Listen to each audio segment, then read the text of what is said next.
Hey everybody, I'm Adam Countryman, and this is the Countryman Sessions, a podcast for artists inside and outside ministry. You're listening to episode 12, Who Knows You, featuring the drummer's drummer, Jay Bake. Sing the song! Choo, choo, choose, countryman. Choo, choo, choosing for No? countryman. Got a question? Just ask him. As long as you don't sass him. Choo, choo, choose, countryman. I've been thinking we should start talking over this, like the little clips that you cut out. And be like, I got the donuts, I brought them. Choo choo choo, the countryman? Choo choo choose. Choose. I thought you were saying choo choo. It is. Pull your statements and put it in chat. Oh, that's a good idea. Mm-hmm. He's a little bit AI illiterate. Well, so I might have to help him out with I that. refuse AI. I refuse the premise. You can't refuse AI. It's here, and it's been here. I hate it. Why do you hate it? Turn on. Why do you hate it? I hate it Why? because it's not okay for robots to be able to tell us things like this. It's not okay. When did it bother you? When did it? Is it worse now? Yeah, way worse now. Because a lot of my Because a lot of the art that's coming out of there it. we go. Now But that's let's start this. Now it's an issue to me for the art people because they figured out how to simulate vocals. well, that's huge. Yes, our theme song is AI. There we go. But Okay. me as a It took a lot of work, though. Like, It wasn't- did, yeah, it did, yeah. yeah, it's not just super easy, but Yeah. so me as a drummer, when drum machines and things came out, technically No. AI, Drum machines are not AI. loops. Not AI. So you telling me if I go to the computer and pull Somebody up, made the loop. They didn't just steal it by But some- gathering data from the web. Adam, can you turn your gain down just a hair? Which one am I? You're number one. It's clipping. but just a I little. but I Oh, think yeah. That's I good. think it's the Like same. that? Yeah, it's good. I'm not. But yeah, AI, I think, as we know, has been here forever. But now in the arts, because of the vocals, to me, is more of a problem for people. But I'm like, it's been here musically. It's not just that. It's the AI chat on websites. Oh, you have a question? Oh, you have a problem? Okay. I'm here to help you. Now that And it's like, no, you're a robot. that is annoying. You're a f***ing robot. That is annoying. And I'm not the biggest fan of like, oh, I love AI, but it's useful. Just like I said, if I'm trying to go through my bank statements and find something, here, let me just drop all this in here. Find this for me. Cool. It's not okay because people used to have to work and do things, and now they just type it in, and there they go, and they're like, I'm so smart, but they're not. I just don't. I think we're one step from Terminator. Like, pretty soon Skynet is coming, and we're all going to be like, wait, this is just like Terminator. And then we're going to be like, we tried to tell you with the movie. Hey, everybody, our guest today is the one and only Jay Bake. Can I say your real name? You can say my real. Let's see if you know it. Joshua.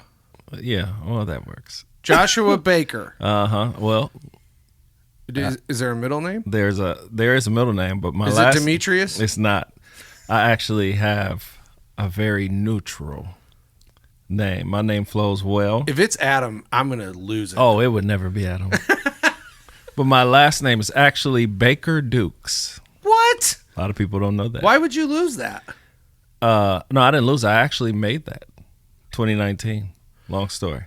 Wow. Long short story. It's not like we have time to talk about it. So you made it and then disposed of it. No, I still have it. Long story short, I met my real father for years. We come together. He originally wanted me to change my last name to Dukes. And I was like, you're insane. Dukes is a cool last name. It is. Then I said, this guy raised me from 0 to 18. Why would I drop Baker? Yeah. So eventually, the closer I got to my real dad, I decided, you know what? And I'm having a son. Yeah. I'm going to hyphenate my name. You're a hyphenator. I'm a hyphenator. Wow. Yeah, I did not know that. So a lot of people do not know. Well, now everyone knows. Now everyone knows. My last name is actually Baker Dukes, and I made the name. So trust me, there's only 2 of us as of now. As of now. As of now. And one of them is 8. One is 8. There's only 2 of us. That's amazing, man. Yeah, man. That's crazy.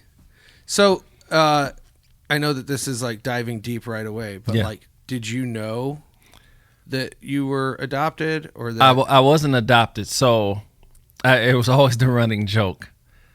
Oh, not running joke. My dad, who raised me, and we'll just call him Baker. My brother looks more like him. Okay. Sounds like him, all of that.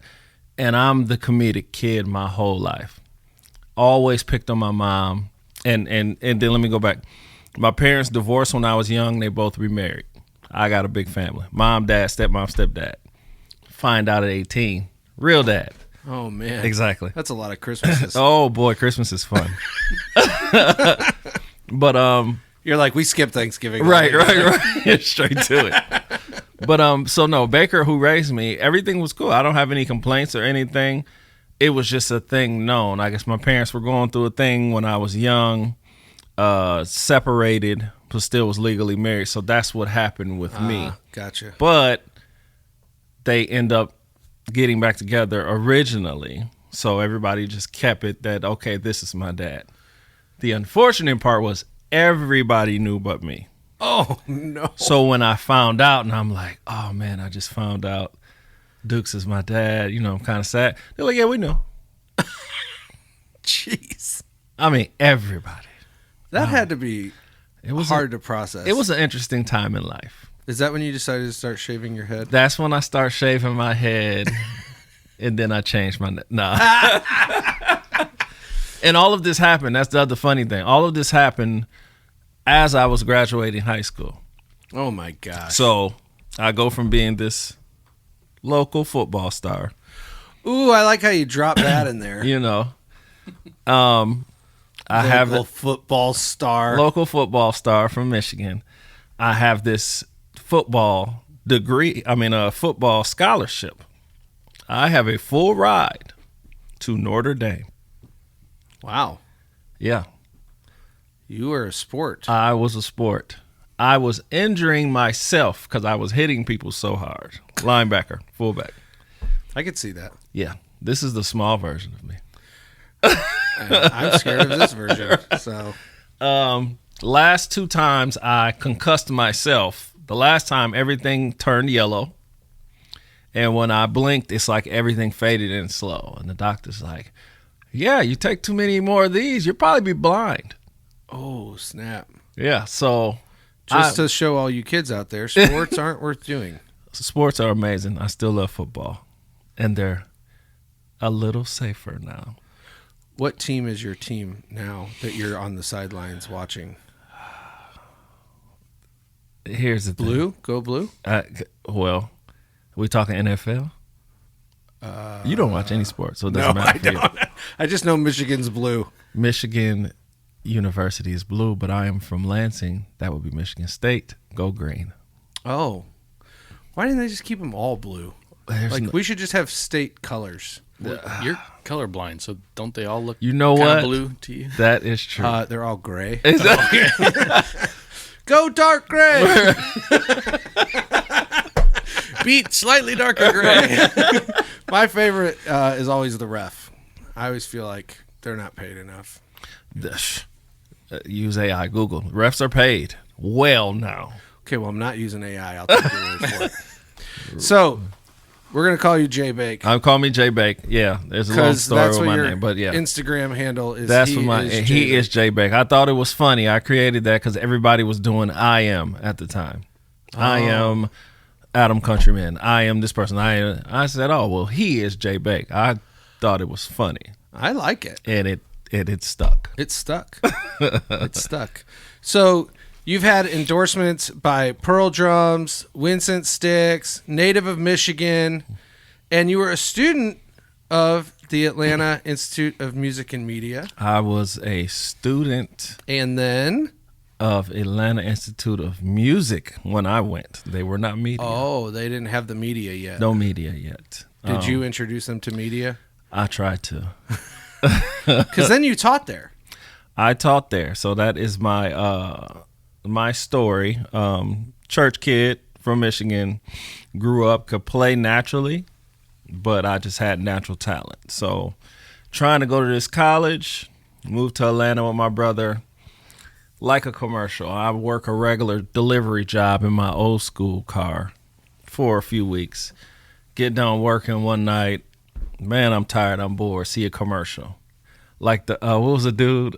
Come on down here and go to college, whatever that dude was. So they basically had one of those for the music college. So I'm like, oh, let me check it out. Signed up. Ironically, Yeah. doing media. Exactly. Putting commercials Right. together. Signed up, went down there. Everything went good except they said, yeah, so you don't have any music. I couldn't read. I didn't know what a whole note, half note, none of that stuff. I just could play naturally. So he's like, well, you got to take some prep classes, but we think you might be good. Didn't you end up teaching, like, reading? There we go. End up teaching the sight reading class. That's crazy. What a story. So I get in there, and once again, my teacher, Craig Harper and Tom Knight, seen it early. Let's say they called it level 1, 2, 3, and 4, but it would be like my sophomore year. I remember Craig used to always ask me, country guy, hey, bud, you ever think about teaching? Craig, I can't read this homework you get. What are you talking about? Help me. He's like, well, I think our female students would love it. Yeah, Craig definitely seen something in me. And I graduated and taught sight reading for about a year and a half, 2 years till I start touring. Wow. Yeah. For those, we're audio only at this point on the podcast, but it's this episode where we'll start getting emails like, hey, we went and saw Jay Bake's Instagram. How come this isn't on video? He's gorgeous. It'll be all that kind of stuff. And I told Alyssa, asked me this morning when we were leaving the house, she goes, who's on the show today? I said, Jay Bake. And she goes, oh, your boyfriend. And I was like, psh, I wish. I could never land him. Adam Countryman, ladies and gentlemen. So, tell me about Sixes? The Sixes. Here we go. So Sixxis. It's a what do they call it? A polynome, polydrome, polyrhythms. Palindrome. palindrome. There we Thank go. you. There Thank we go, you. Landon. It reads the same forward and backwards. So It's palindromic. there we go. It is a rock band that I met at the end of my college career. The most diverse rock band you'll probably ever hear and see. You got me, the black gospel kid, on drums. You had the country white boy from bass, Nashville. And we had our lead singer who also played violin and guitar. He was a Hasidic Jew Wow. from the Middle East. Nice. Yeah. So somehow we took that pot of gumbo and meshed it all together. And it worked, and it worked well. Real gospel drummer reference there. It worked very well.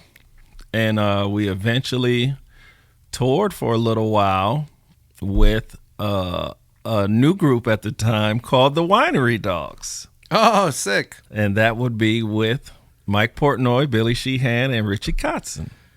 So you were support act for them? I was support act with them for about 2 years. So my beginning of my real touring career was opening for them in Germany, to where we Googled. I'm talking like, oh, we got the contract. Okay, we're going to do it. Where y'all going to be? Germany? Cool. Sprinter van. It sounds luxury. It's not. Sprinter van for 3 months in Germany. Like Googling, can Americans drive in Germany with our license? Yes. Okay. Let's go. Wow. Oh, yeah. Did you get to play Portnoy's stuff? I did get to play Portnoy's kit, good friend of mine.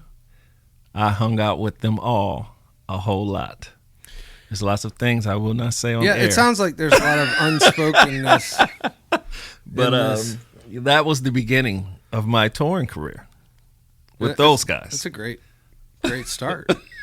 But they were kind of, they were already established. They were point. definitely established, and this was, I don't know what to call it. Of course, Mike was out of Dream Theater, and everybody. This was like a comeback, but Okay. their own version, their own way. It was like chicken foot to Yes. Sammy Hagar. Yeah. So that's what I like that to was. reference everything back to Sammy Hagar. Let's do it.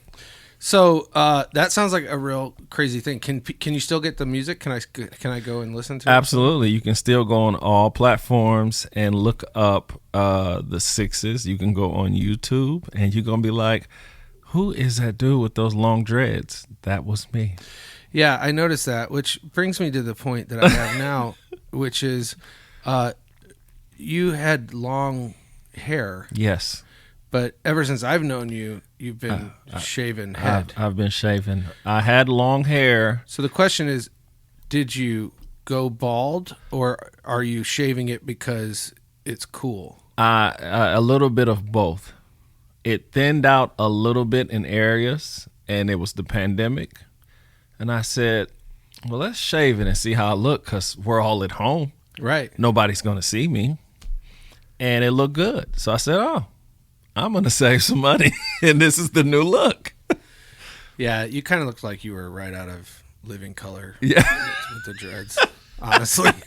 I mean, it's not my thing, but I got you, yeah. now So, you're yeah, very sophisticated now. very, You look- very grown up. yeah, look at you.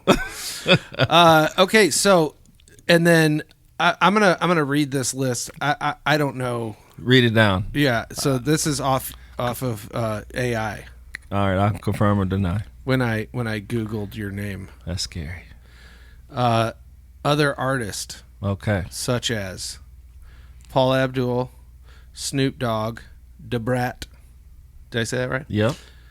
Jermaine Dupri, Mm-hmm. Whale, BET Joyful Noise. I knew about that one. Uh-huh. BET Sunday's Best All Stars. Yes. Joe Thomas, Mm-hmm. Andra Day. Yes. That's sick. I want to talk to you more about that. I love her. That is so funny. Salt and Pepper. Yes. Did a tribute. That is amazing. One of my favorite songs to reference a lot is the. Push it. Yeah, well, okay. Anyway, Kelly. Hold on. Did you just pronounce Wale? Thank as you. whale? Hey, let me tell you, I was going to wait till What's he finished. Wale? His name pronounced is Wale. You're showing your age, but it looks like whale, and it's funny because Well, it doesn't look like whale. There's no H. I thought I caught that. the playback guy, when we did it, that's what he kept calling. He kept saying, "Yeah, I'm sending the whale files," and everybody was like, "What?" Was it me? But yes, it's pronounced Wale. Interesting. Yeah, You got to check him out. Okay. Is it a them or a he? it's a he. You're like, it's a she. Don't worry, I'll send it to you. All right. I'm going to keep going. R. going. Kelly, Yes, John Legend, yes, Raheem Devon. Devon. Uh-huh. Yeah. Lettucey. Yep. Which you always- said that. I can't believe you said that right. Well, I learned that because I once referred to her as Ladisi. Ladisi. There we go. I did. And our friend Nicoya schooled oh me yeah, hard absolutely. on that and embarrassed me in front of everybody. We don't talk anymore. Yeah. Yeah. Jennifer Holliday, Jennifer Holliday. Yes. Lloyd featuring Lil Wayne, Yes. Yes. the Atlanta Symphony Orchestra. Yep. Wow, that reading really paid off. Yeah, it paid off. When you got to go play with the symphony. I got to go play with the symphony. I got my big car. Was it a bass drum part? Let's It be was. honest. They put you on bass drum? No, it was light. It wasn't marimba. No, it wasn't. I can tell you Remember, that. it was actually a light drum set part. I see. Was it written though? It was. I can probably count on two hands my career how much I've been given drum charts. Yeah, drum charts. That is a rare thing. Yeah. I'm probably going to say this wrong, but Listen. Kiki Wyatt. You're on it. All right. Leandria. Leandria. Dang it. So close. How are you to know? Anyway, Eric Robertson, son of a nutback. I'm just gonna stop. Sherry Jones Moffat. Yes. All right. And then I'm done. I'm not gonna read anymore. There's a lot. So, and other artists such as, go ahead and Google it yourself, everybody, and good luck pronouncing all the names. It's like reading the Bible. It's like standing up in front of the church and reading the Old Testament. Yeah, like Genesis. I figured if I said it with enough confidence, it would fly. I'll give you about 70%. Yeah, that's not very good. It's like my ACT scores. C's get degrees, man. C's get degrees. Yeah, well, I'm still in that. I took the ACT, not the SAT, and I got a 17, which, if you know anything about the ACTs, is very bad. Oh, What's ironic, or not ironic, what's sad is that I took it 3 times. And I got a 17, a 16, and then a 17, and I was like, I'm not taking it again, I'll tell you that. Well, you're consistent. Very consistent. And then Mariah Carey. Mariah Kelly. You shut up. Yes, Mariah Carey. Which, that's a big one. That's a pretty big one. I mean, and you were with her for a bit. I did 7 years with her, I think. So, you and I have talked offline about this a little bit, where I've said, is she really as cranky or mean as she seems? And you have assured me that that is not true. That is false, fake news. And that it's far from the truth. Far from the truth. I tell everybody Mariah is a friend of mine, and she is a diva, rightfully so. Rightfully so. Absolutely. But a good diva, and she is a great human being. And I think that's amazing. Mm-hmm. And I love that. I love hearing that. Mm-hmm. Certainly she deserves the title, if anyone ever did, Yeah. of being said diva. I'm not sure I love this whole pinning her down to Christmas thing that's been happening in the last decade. Yeah. But, you know, that's just... Yeah. I don't have a say. You know? But once again, it's a generational thing. We would know, our age would know more about all she's done and her bridging the gap of hip hop and pop versus everybody else hears her during Christmas time. Yeah. And that's all they know. I remember the first time I saw the Mariah Carey MTV Unplugged. Mm-hmm. And I was blown away. Yeah. Unbelievable. Yeah. Like everything about it. How she looked. Everything. How she sounded. The band. Yep. The background singers. Yep. Oh, man. Yeah. It was one of the greatest unplugs. Yeah. And maybe my favorite unplugged when it came to like the musicality. Yeah. It's definitely a nostalgic moment, I would say, in music history. It was epic. Mm-hmm. Epic. And I'm of the generation where Unplugged was like the thing, right? Yeah. So like I watched them all. Yeah. And I thought they were all amazing. Uh-huh. I waited for the next one. Yeah. But when hers came out, I was like, oh, Jesus. So good. Uh-huh. So good.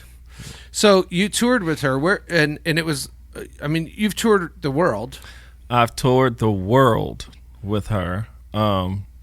Yes, my first tour or first gig, I can say real brief, when I got the call to do her, and I didn't know I was doing Mariah. The musical, How did that happen? The musical director at the time, I did a lot of studio work, and he was a funny guy. He's like, "Hey, I got this little chick out of New York. You want to do this show?" And you know, we do all type of gigs and stuff. Yeah, it's cool. All right, it's on TV though. It's Today's Show, and he was an older guy, so really he was trying to haze me, and he didn't know if I could do TV. And I'm like, yeah, like cool. Can I pause this story? Yes. What makes TV so different? TV, well, I think anybody, for me, if you don't know I'm a drummer, you got one shot. And I tell everybody, if I mess up, we mess up. If anything goes wrong, 90% of the time, everybody's gonna turn around to the drummer, Yeah. Even if it's not their fault. even if it's not their fault. You could miss a note on other instruments; it's not as noticeable. Right. When I mess up, everybody knows. So he was referring to like the pressure of The pressure, and then also when you do TV, you may have the count of the band and us. Like, okay, we're coming in, in 5, but then you got the radio. I mean, the TV producers and everybody counting at the same time as we're counting. You've got to come in on the right time, and then they also might be talking. Cut the camera 6, do this, do Right. that. You got all this going on in your head, and as we all know, drums is the engine and a heartbeat. So who starts the song? Me. Yeah. So we end up doing the Today Show. But yeah, Is that with Al Roker? I think it was. Yes. But yeah, I got the call. I literally did not know I was playing for her until I was in the lobby of the hotel checking in. Wow. I got all the way there, and once again, the guy kind of hazed me, didn't give me the music. They kept saying it's new music, we'll get it in rehearsal. I get to the lobby, I give my name. They said, "Oh, you're with the Mariah Carey group," and I had looked and seen she was on the bill, but I'm thinking I'm playing with some New York artist. We're opening, like, oh, cool, I might see her. She said, "You with the Mariah Carey group?" I said, "No." That can't be right. Matter of fact, I said, "Give me a second. Let me call," and I'm in the email from the production people. So I called this guy, Morbido, and I said, "Hey, man, I'm here at the front lobby. They want, and I'm young. First off, they want a credit card on file. Don't have that. And then it's like, yeah, they keep saying we're with the Mariah Carey group. Like, who's this for?" He's like, "Are you serious?" He comes downstairs, slaps his card on there, puts it on there.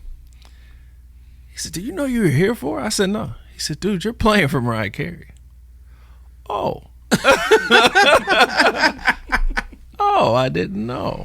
So, yeah, I do it. We rehearse. It goes great. In my mind, I rode the ride, bought the T-shirt. I got video. I played with Mariah Carey one time. This is amazing. That's what I'm thinking. I'm going to go on my merry way. Then I get a call from production. "Hey, man, we enjoyed what you did. The drummer's actually leaving. I'm a drummer myself, so I've been watching you. I watch your business. I'd like to offer you the gig."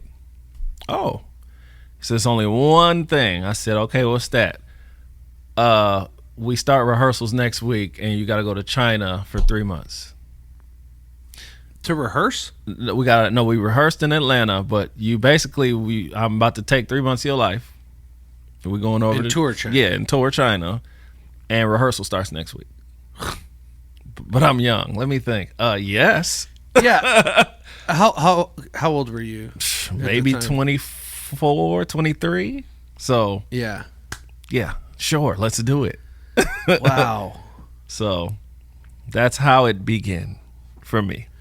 That's crazy. I saw some video of you online Uh-oh. from a hotel room in China, Okay. and you were talking to the guys at your alma mater, Okay. and you were showing them how The when technology. when you opened the door to the bathroom, the The toilet seat toilet came up. seat came up and the floors heated. And I say this because I was looking for videos of you playing drums, Yeah, no, forget those. but this was the video that came up. Yeah. Yeah, that. You're like, "Look at this toilet." Yeah, the technology, and it's so funny how people say they make everything and their technology, they're just so far advanced. I remember being in Asia a year before the selfie stick came out to America. We looked at the people over there using selfie sticks, like, what are they doing? This is crazy. You guys are nuts. A year later, we're there in the States and everybody's using, and I'm like, that isn't. I remember the hoverboard Wow. over there, and we probably got it a year or two later. Yeah. I remember being there, seeing that stuff. Like, what? Yeah. So you were like, must invest in selfie sticks. Right? If I was smart, I would have invested in selfie sticks, but I was looking like, did these people just pull a pole out their purse and put their phone on it? Yeah. So 3 months touring China, and then what? From there, she magically signs a residency in Vegas. That's right. I forgot she did a residency in Vegas. And that was the first residency. So what happened was Celine Dion had been there forever. Yeah. And I think at the time her husband may have still been alive and he was getting ill. And she wanted some time. Yeah. So they said, okay, let's get the biggest 3 pop acts at the time we could think of to, give Celine a break. So they called Rod Stewart, Elton John, and Mariah Carey.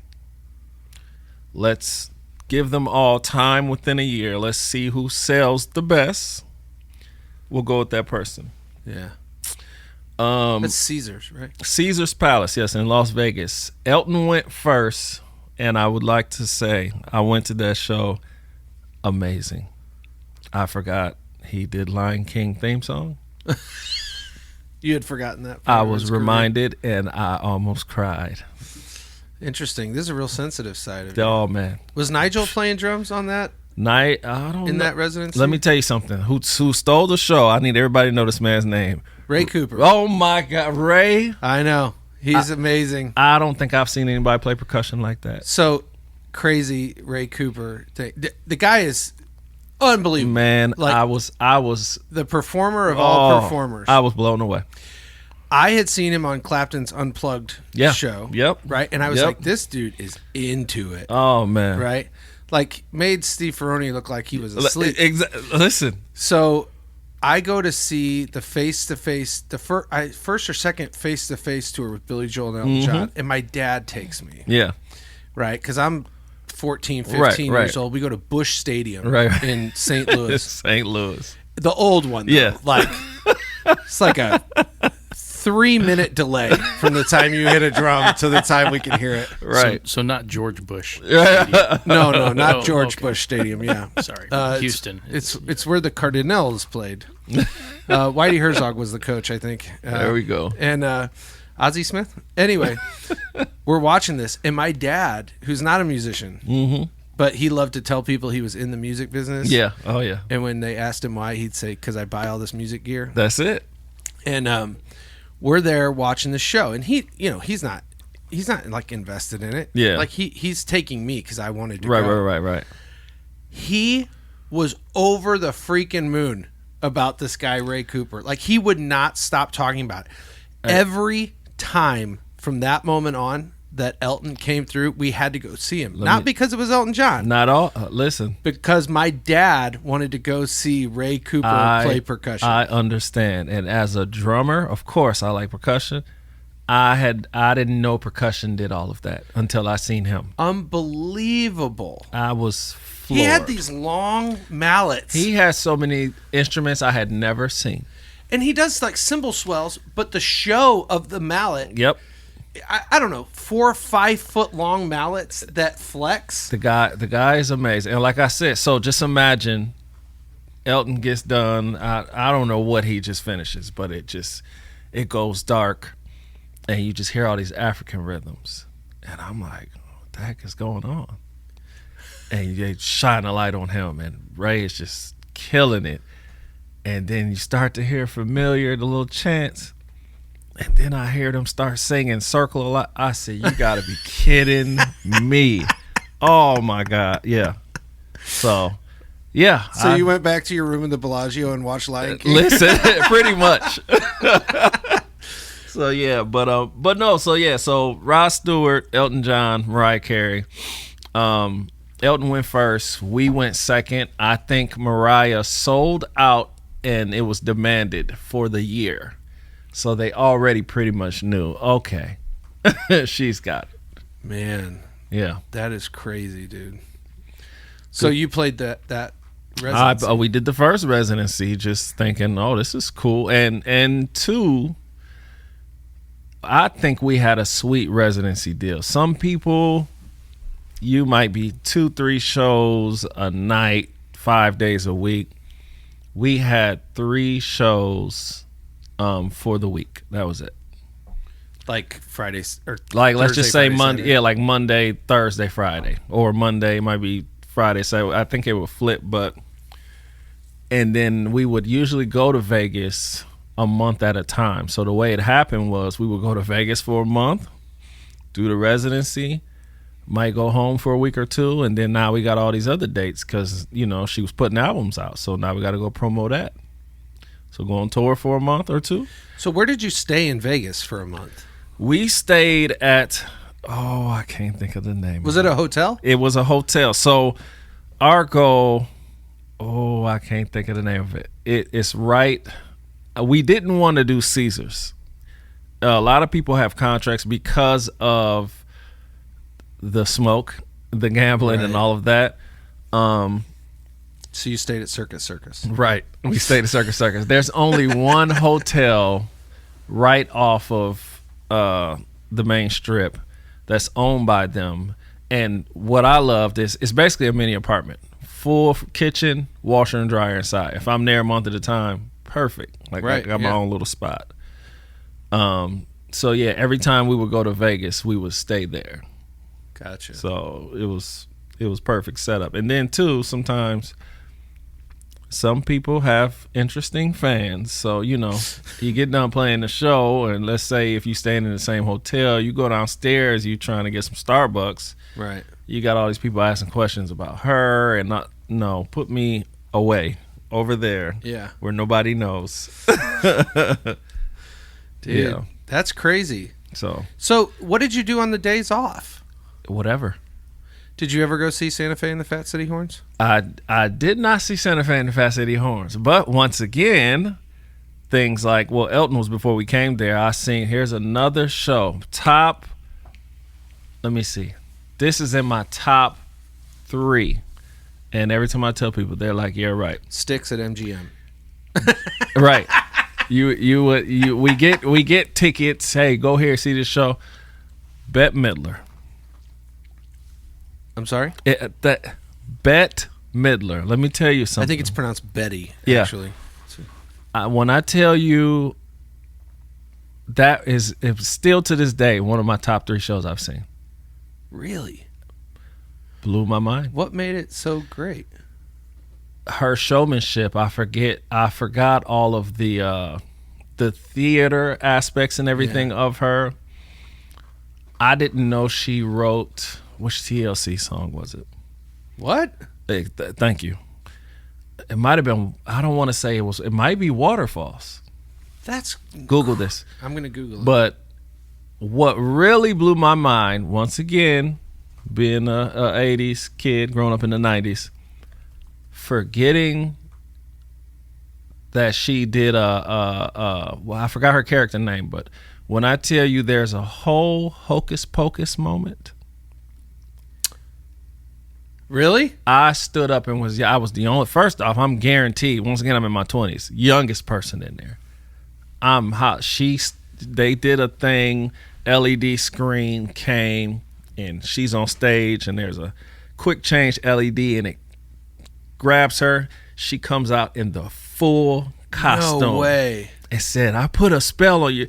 I said, yes! I stood, oh, man, they did the whole song. Oh, Bette dude. Midler. I loved that movie growing up. I see it live. I mean, Yeah. Sure she's not doing all that and stuff. Not one of the greatest shows I ever seen. That's unbelievable. And I couldn't, but like I said, just we would get tickets. Hey, this is happening. I'm that person. I love live music. I love shows. You give me a ticket, I'm going. Yeah. Bette Midler blew my mind. So, as a touring drummer, okay, you go to China, Yeah, Asia, Asia. because we did go to Japan. Okay. So you go to Asia. You're not taking your kit. No, I am not taking my kit. This is where endorsements really help. and they work in your favor for the touring world, for the people who do it the right way. And you were with Pearl. At the time, at first, I was not with Pearl, but I am with Pearl. But what you do is you give your company that you endorse, I'm going to be here, and here. And they also talk to production and your tech and everything. So if there's ever any problems or anything, hey, we got a kit there. You're good. We got this, we got that. So Pearl worked out for me because with Mariah doing Christmas, the stage has to be all white. Yeah. Pearl doesn't make an all white kit. They only have ivory. Oh, no way. Yeah. So things like that being endorsed, and you can call, hey, the stage is white. The microphone stands are white. The keyboards are white. Everything is white.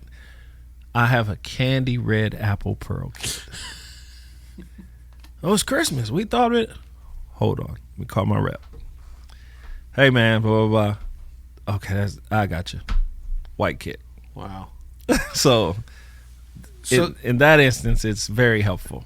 So with the Sixes, Yes. you're in a Sprinter van Yo, yeah. in Germany, In Germany. driving yourself, hauling your own gear, On the Autobahn. doing all that. Yeah. And then that difference to touring Yeah. with Mariah Carey, which is the top of the top, The top of the top. like best case scenario Right. when it comes to touring. Yeah. And that happened rather quickly. Like It happened kind of in an instant. But of course, as everyone knows, it's been years and years of getting to the stage. But yeah, sometimes you get that call and it's time to go. do you bring your own stick bag, or do they provide? They- Yeah, how does that work? Once again, endorsements. You let companies know, because at that point, endorsements is, it's twofold. Like, I love your product and I would love to use it. Let's partner and work together. Okay, cool. I can either give you my product at this price, or I'll give it to you free. Or hey, we got something new. I see y'all doing Billboard Awards. If you use it, you can take it with you. You got it. But we want it to be seen, because just as you said, us growing up, you might see Unplugged or something, and it's like, man, what's that bass? What's his name is playing, or what's this, or what's that? So it's good to network. It's good to know people. It's good to know people. So you do that. You do the residency. Then so you're a well-established pro drummer now. You've got creds out the wazoo. I'm doing all right. You came back. So the residency ends or whatever. Like, where do you land? Did you land back in Atlanta? So I started my Mariah Carey career. I lived in Atlanta. Midway through it, I was interested in LA. I was never a big, I've got Surfer? right, surfer, or I have to be in LA. Life has to be in LA. But as of now, I'm in the industry, and a lot of my counterparts in production, I'm talking to people. I'm that guy. I'm like, hey, man, when we leave, where you going? Oh, I'm going back to Carolina. Or I'm going here. I'm going there. So I'm like, so no matter where I live, they're going to fly me in, right? Yeah. Huh. Well, let me go try LA. So midway through my Mariah Carey career, I go move to LA. And I think it was good. I went and did it. I rode the ride. I bought the T-shirt. It wasn't for me, but I'm glad I did it, and I got some good networking off of it. I did some more gigs, some more TV, some more sessions. But yeah, I used to do Jimmy Kimmel all the time. Really? I mean, I know it sounds like a thing, but it's local. So you might get a call. Hey, can you come do Kimmel tonight? Sure. Oh. It becomes part of the normal Yeah, it's local. gigging. Yeah. So, Wow. but so I started in Atlanta, my musical career. Then I went to LA, and then now I am here in Houston, Texas, and I love it. Why? I enjoy the South. I did Atlanta. Atlanta is a different South.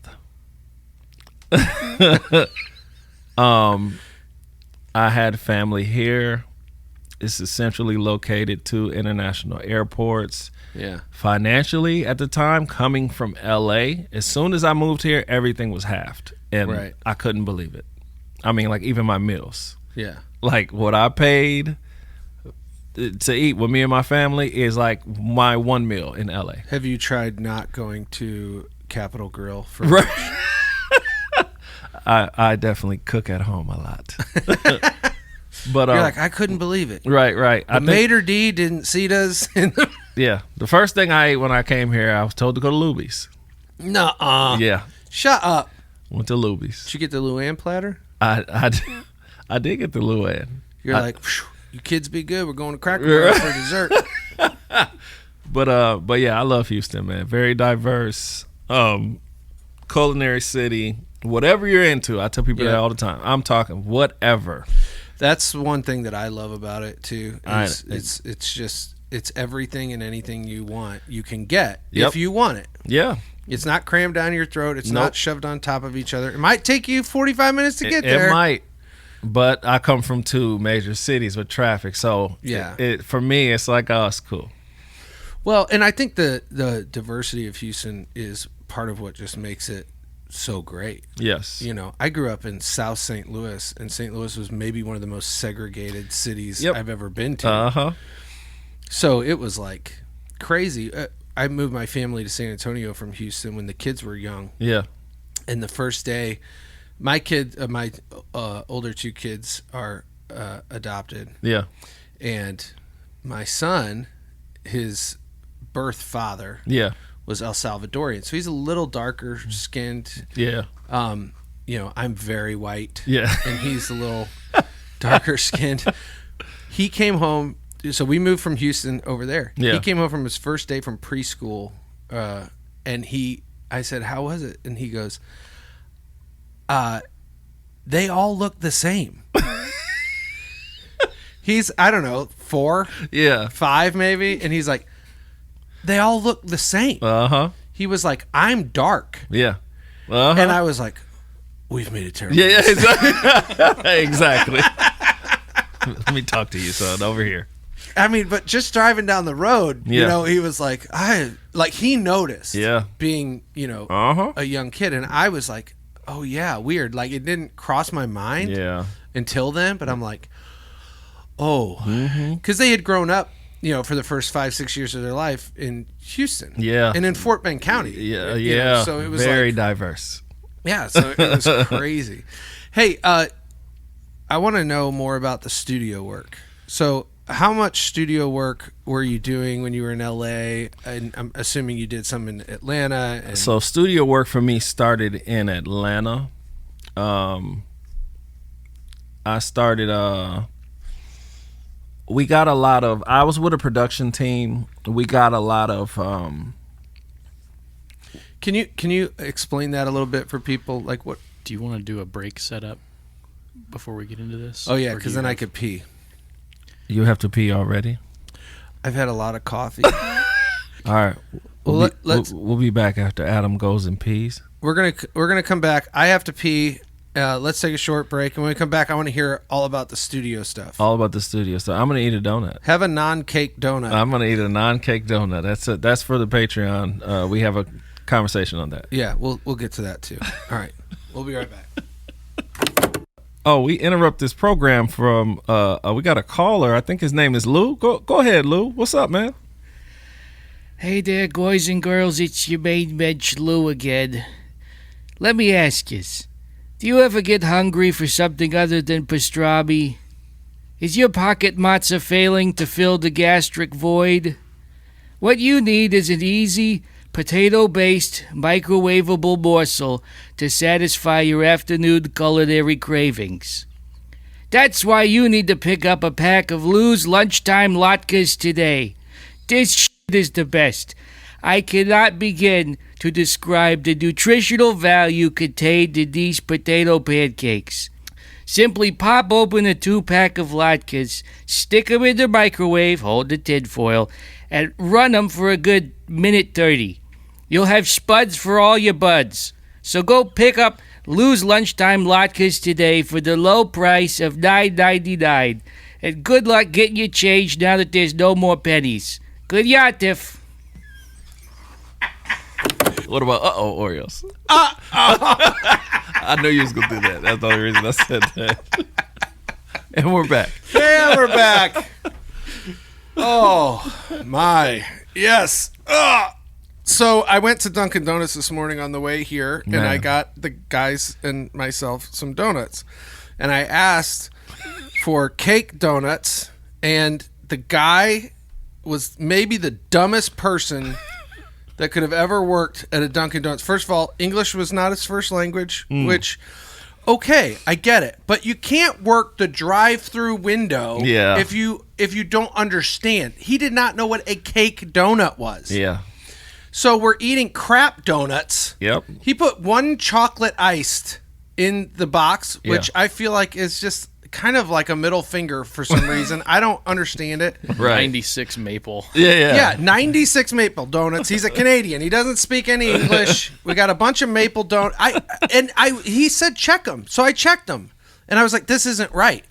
And he could not understand or fathom this idea of a cake donut. Mm-hmm. But he's working in the donut shop. So it's so stupid. And I made the point before I had to go pee that it wouldn't happen in the Northeast where Dunkin' runs the world. Yeah. And I feel like Dunkin' expanding, which I was so excited when they came to Texas because I love Dunkin'. And I feel like they're ruining the brand. And it's upsetting to me as a fan of Dunkin'. That So would you Dunkin' over Shipley's? Yeah. Yeah. But not this Dunkin'. I regretted not going to Shipley's today. Yeah. Because the thing about Shipley's, they're not asking you, what do you mean by a cake donut? Oh, no. They real Texas. Yeah. I don't. Anyway. So let's talk about the studio. That was the story of the donuts. Yeah. I started my studio career.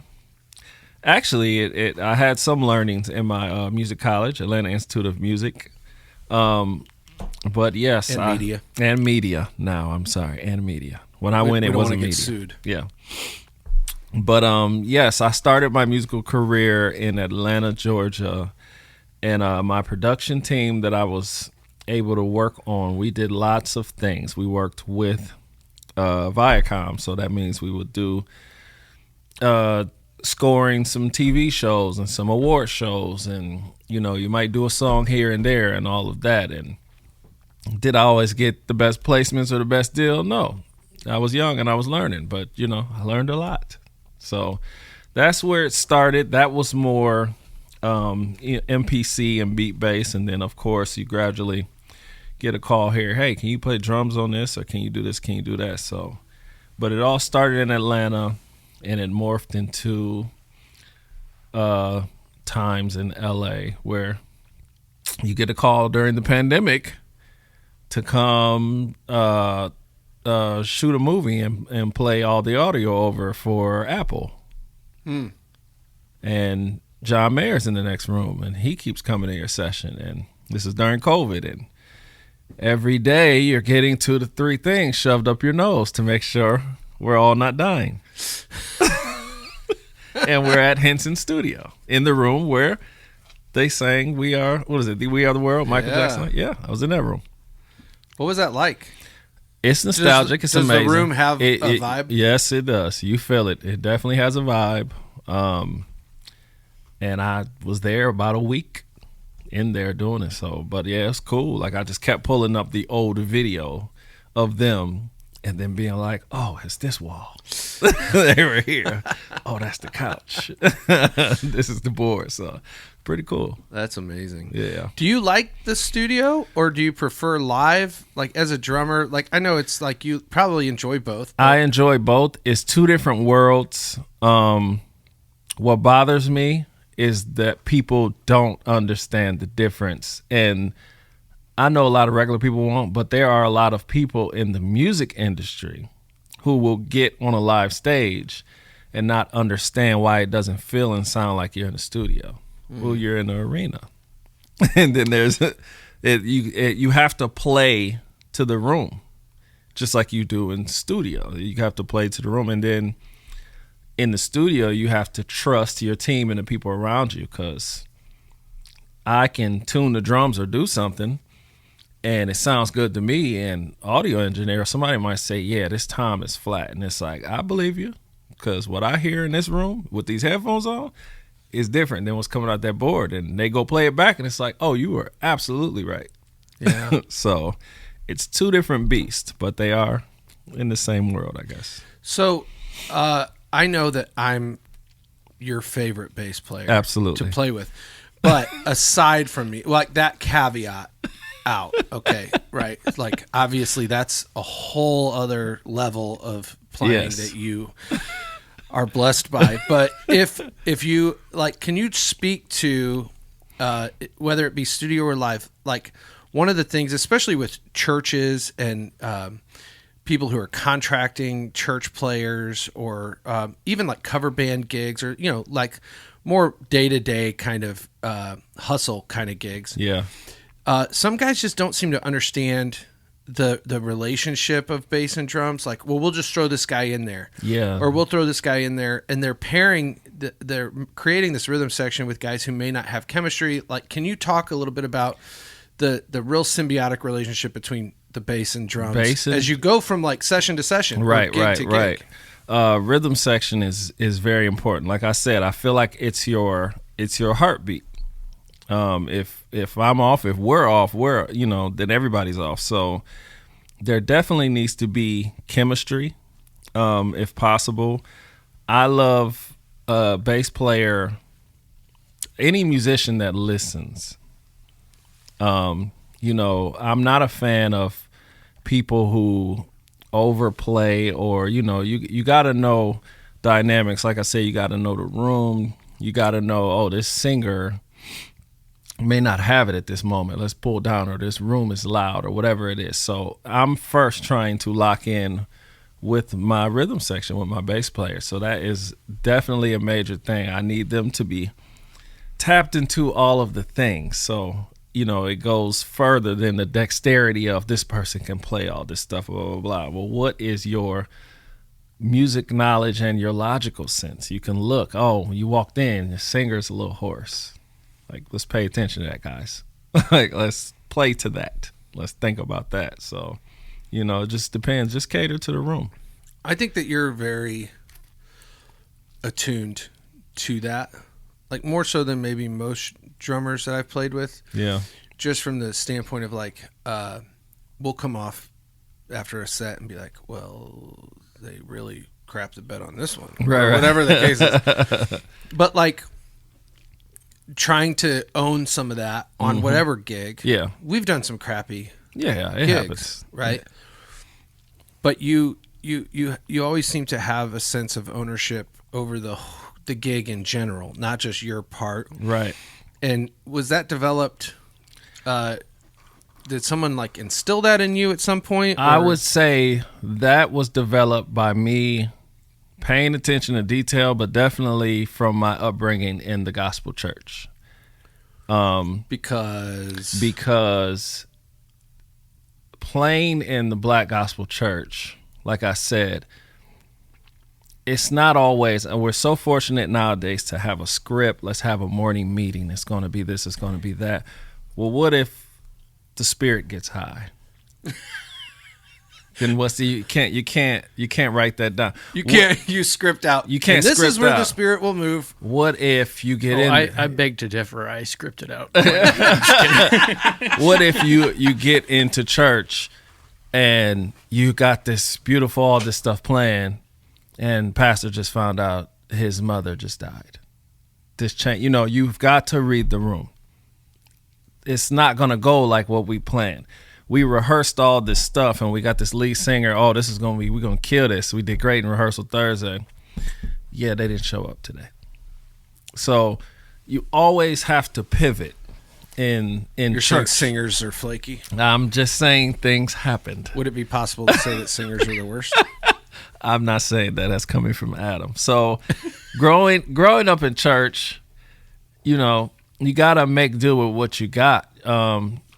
You may have a old Triton where 3 of the keys are sticking, and Or you know the touchscreen Yeah, the doesn't work. touchscreen. You know what I'm saying? So we had to make do with what we had. So I've always paid attention, watched the room, and just noticed my surroundings and everything I've done. And I think it's just carried over. And I've been told by all the older musicians as I was growing up, that was something they always said. They used to say, "Oh, you can hear," and I used to be like, "What does that mean?" But as you stated, we would be in rooms and then we would do things, and I would just catch accents or pay attention to things that's going on, and they would always look over like, "Oh, you can hear." Unlike a lot of younger musicians, attention is me. I did this lick, I did this, I'm loud, but it's a team. We're supporting whoever is in the front. Do you miss like that kind of church? Yes and no. It's good to do it every once in a while, but you know, it's also good to have more structure. You and I have talked a lot about the black church. Yes. And some other friends of ours and colleagues who would sit Yeah. in the green room talking about, and I've learned a ton about it Yeah. from you guys.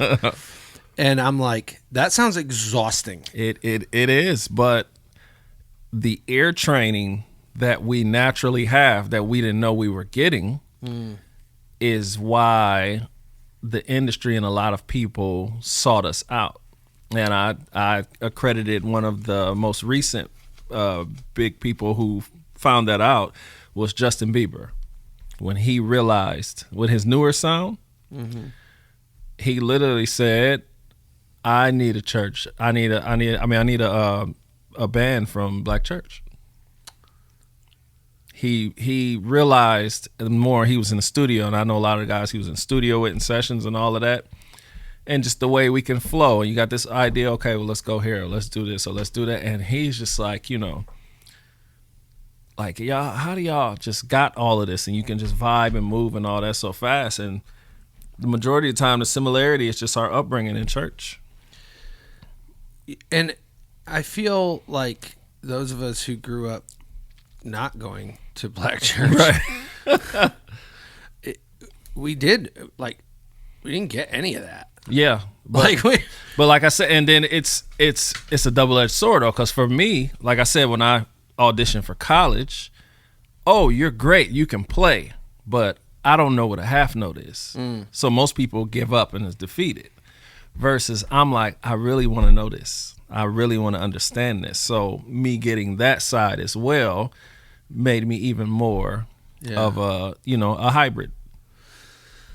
I mean, it's impressive, like the stamina of the players that come from that background in that era. Because I think we've talked before about the length of time that you would spend at church just on a Sunday. On a Sunday, like and the music doesn't stop. Music does not stop. By the time our music sometimes stops in other churches, service may have been ended. Yeah.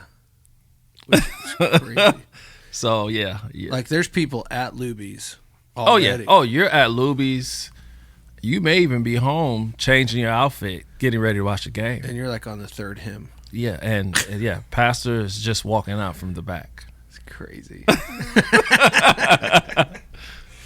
Yeah. I think there's such an interesting thing between doing church and doing other gigs. Yeah.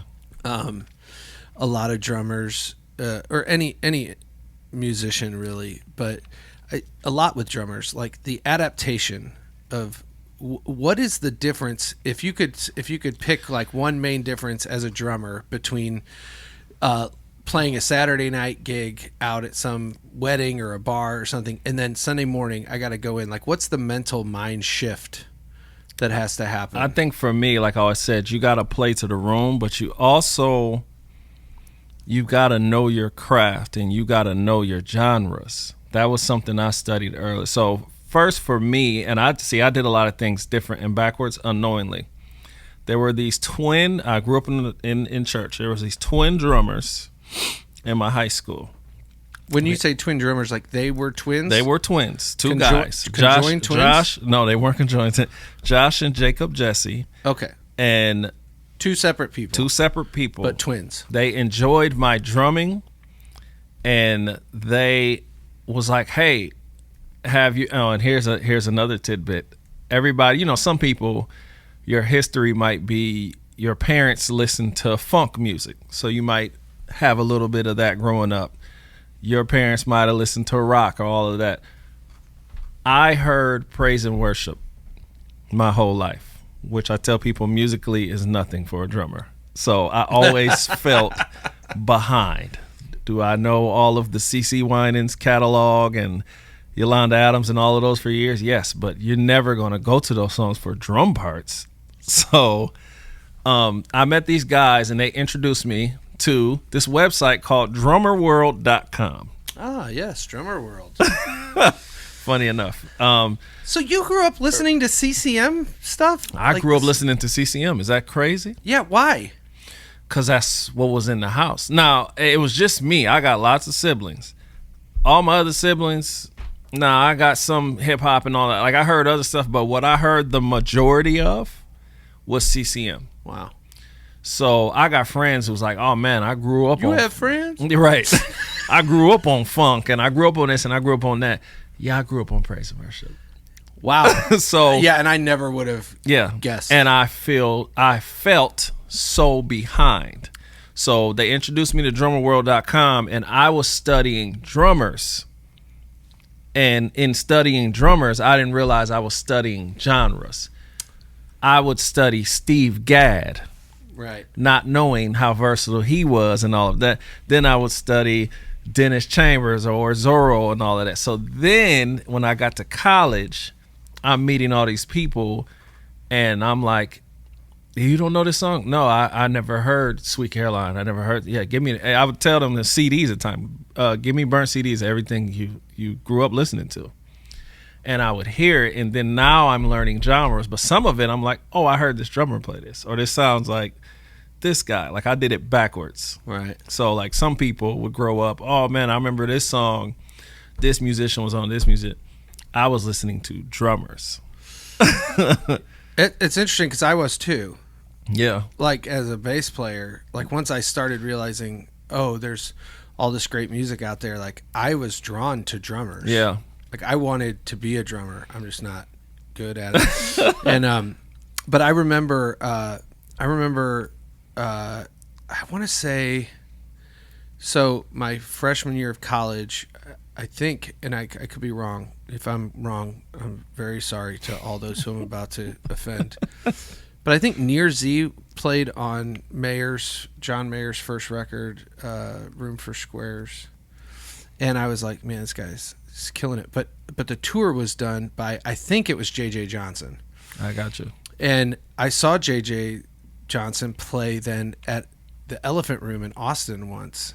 And he was like this burning jazz cat. Yeah. And then I saw him play with Tedeschi Trucks. And I was like, oh, this cat is like you could not pin him down. Yeah. And I was like, what a chameleon Yep. this guy is. Like he was just so good. In every style seemed you would be like, he's a jazz cat. Sounds authentic. Oh no, he's an R&B guy. So that's what I did. I ended up luckily studying guys who were chameleons and diverse. So for me, back to your question, whatever I'm playing, I would go and learn it authentically. Like when I first started playing hip hop, and I had to learn the difference between swinging and straight, and that is still a battle to this day. Musically, and it could be as small as a little hi-hat pattern. Yes, musically, Adam. You know? But yeah, it's just certain things you do, just as small as like on a bass. If I say we're gonna do this reggae thing, or if we go to in the middle, you might mute your strings. That just is knowledge of, I understand this genre. I'm gonna give as much as this feel as possible. See, I'm a pop guy. Yeah. Like, you know, like I'm not trying to fool anybody. Yeah. I feel like as a bassist, as an MD more so than a bassist, like I can fake my way through it, Yeah. but I'm not gonna be like a reggae bassist. But you have enough knowledge to know it should feel or sound yeah. similar to this. Right, but I feel like it's harder to fake on drums than it is. It is. So that's what I'm saying. So I had to dive deep because, like I said, I learned CCM first, then I learned musicians, and then I learned genres. Yeah. So I did it in a weird way, but it somehow helped. So if you were talking to like the younger you, or a drummer who's just coming up and Yeah. they're still trying to figure out life, even if they don't think that they are, if they think they got it down, but Yeah. they're like, well, I don't understand why I can't, you know, like what advice do you have for those drummers? I tell everybody, you are your resume. What does that mean? As far as, you know, a lot of people out of sight, out of mind. And that's a good and a bad thing. For me, when I was touring, if you don't see me, everybody think, oh, Jay Bake's out on tour. No, I'm at HEB. I'm at home. Call me. Yeah. So sometimes out of sight, out of mind, and I tell people you are your resume. So always present yourself in that way. So don't even, you know, what you do it a little, you do it a lot. Like, just like you said, me and you do gigs, whether big or small. I take them all seriously and do my best because who knows if somebody gets an opportunity and they be like, you know what, Jay Bake always shows up. He always nails a part. We doing this little, I don't know, festival over here at NRG. I can depend on him. Mm-hmm. I know he's going to show up for that because he takes these little things seriously. Right. Versus somebody who is a great player, but I don't know if they're going to show up. I don't know if they're going to make it. They don't always learn the music. They real quick put the headphone in. Hold on, let me learn it real quick. Well, now I get a call to do something, and it's like, you can play, but your business is so bad. I can't call you. Do you find that just the hang is almost the most important? One of the most important things, my teacher, Tom Knight, and he's told me it's Was not he the basketball coach in Indiana? right. That would be Bobby. Oh, Yeah. Bobby. This is Tom. So Bobby's brother. Yeah, this is Bobby's brother. Tom told me it's not about who you know, it's about who knows you. Whoa. Say that again. That's Guy. crazy. He said it's not about who you know, it's about who knows you. I can say I know Adam. But if Adam gets an opportunity, if he doesn't think of me, does he really know me? Is he really going to call me? Versus people say, you know, it's about who you know. I know people. Right. But you think about, like, you know what? This church I know a guy this would be perfect for. Whoa. So That blew my mind. I don't know if he's serious or not. I but am. yeah. I'm dead serious. It's not about who you know. It's about who knows you. That's brilliant. That's what I was taught. And from that, it's Thank like, you, Bobby Knight. It's so true. Every job I've ever gotten it's because is somebody because Adam knows me. somebody knew you. Yeah. Somebody knew you and they said, you know what? I know a guy. Yeah. I got it. Yeah. Yeah. Dude, that is mic drop moment. Yeah. So knock that mic over. to your question, yes, the hang is important. And there's lots of people who get opportunities because the hang, they're so good at it. Their networking is so great. They're not the best of player. Right. But you'll say, man, he's such a great guy. And once again, that's the bit, like I go back to, that's the business. Because I was also told and taught, I'm only on stage for 90 minutes. I got to deal with you in rehearsal, on the tour bus, In the Sprinter van. in the Sprinter van, on the plane. I got to trust that you're not a creep. If we got dancers and women, you're not creeping them out. You're only on stage 90 minutes for a show. 90 minutes. And also you got to remember, your worst night on stage is the best night of somebody's life. You got to be thankful. So Well, you are dropping tweets like they are. it's like, That's unbelievable. man, I missed this. I feel bad. I dropped my stick on this bridge, or I missed this hit. Look out in the crowd. Your worst night on stage is the best night of somebody's life. Well, and bringing that down even to like a smaller level, like we do wedding gigs. Wedding gig. It's like their biggest night of their life. You are And for us, it's like, can we just get exactly. the hell out of here? Yeah. This is their reception. They got family that's flown in from everywhere. Y'all like, yo, let's cut that second verse. I didn't really learn. Or I don't want to bomb it, or we ain't talk back like, oh, that was kind of bad. End of the night, man, we loved that. Was amazing. Well, and the same thing for church, right? Everything. Like every time we go and play at church, Yeah. it's an opportunity for somebody to get to understand that they're loved and to be known by all day. Jesus. Yep.